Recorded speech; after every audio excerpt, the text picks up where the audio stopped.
Alright guys, just a quick video here, but it's a really good question, so I thought I'd pop on and answer it anyway. Can anyone explain why the range for function g is as the answer states? And we'll have a look over here, and what have we got? We've got the function is, so it's not function g, it's for question g. I should have read that more carefully, shouldn't I?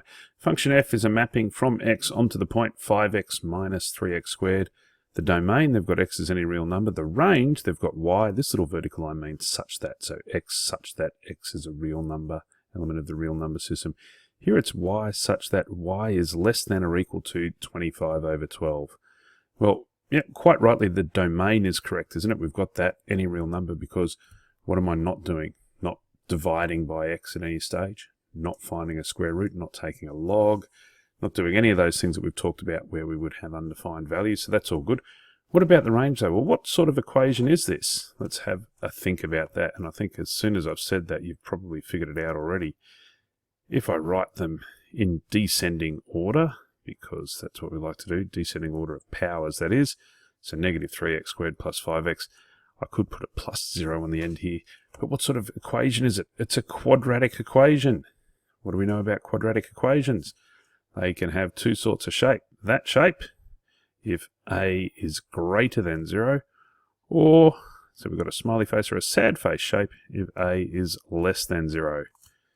Look at this, a is negative 3, the number in front of x squared. So, I'm going to have a parabola that has a maximum value. All I have to do is go ahead and figure out that value. A couple of ways you can do it. You can find the x-coordinate of the turning point, and then go ahead and solve it. You could factorize, find the two x-intercepts halfway between those is the x-coordinate of the turning point. I tend to just remember negative b over 2a. That comes from our quadratic formula, doesn't it? And we know that that's where the x-coordinate of the turning point is, because the rest of it, negative b plus or minus the square root of b squared minus 4ac divided by 2a. If my two intercepts are negative b plus that discriminant and negative b minus the square root of the discriminant, I should have said, then negative b over 2a is going to be exactly halfway in between it, because I'm adding it on one side and subtracting it on the other. So that's nice and easy. You can then substitute that value into the equation to find out what the y value is. That will give me the maximum value of y. Or you can just remember the other rule, which is 4ac minus b squared divided by 4a. Now, I've made that claim. I know I proved it with my year 10s last year, and I'm happy to do that again if people are interested. But it's probably worth having a go yourself. If you just substitute this into the general equation, ax squared plus bx plus c, you'll see that's what y equals. Let's double check and make sure we get the same answer as the book, and the same answer whichever method I chose to do. So negative b over 2a. So for this one here, I could say, therefore, the x-coordinate of the turning point is negative b over 2a. So that's negative 5 over 2 times negative 3, negative 5 over negative 6, or just 5/6. Therefore, let x equal 5 over 6 to find the y-coordinate of the turning point.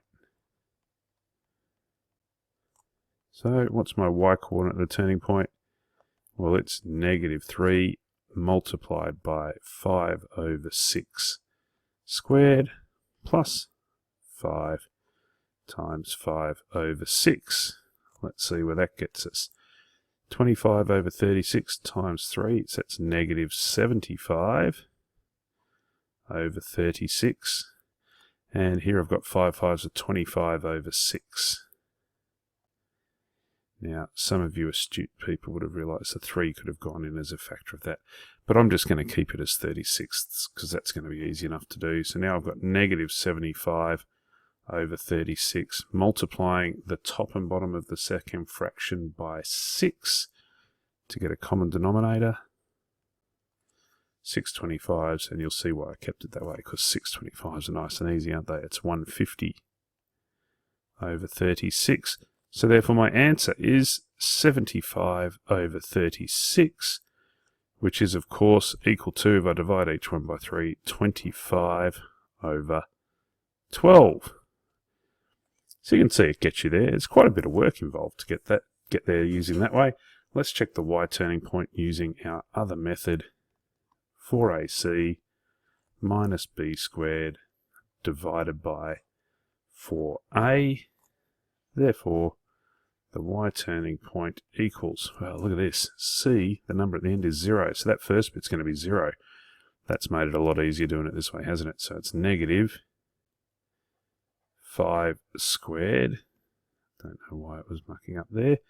B is 5, so negative b squared divided by 4 times a, 4 times negative 3. And what have I got now? Negative 25 over negative 12, which is, of course, just 25 over 12. And that's why the range is the set of y values such that, and you can do such that like that, or often you'll see it written, in fact, probably more commonly as a little colon, y such that y is less than or equal to 25 over 12. If it was a parabola which had a minimum, it would be greater than or equal to. Hopefully that clears that up. Keep up the great work. Keep the questions coming. It's really good. Cheers, guys.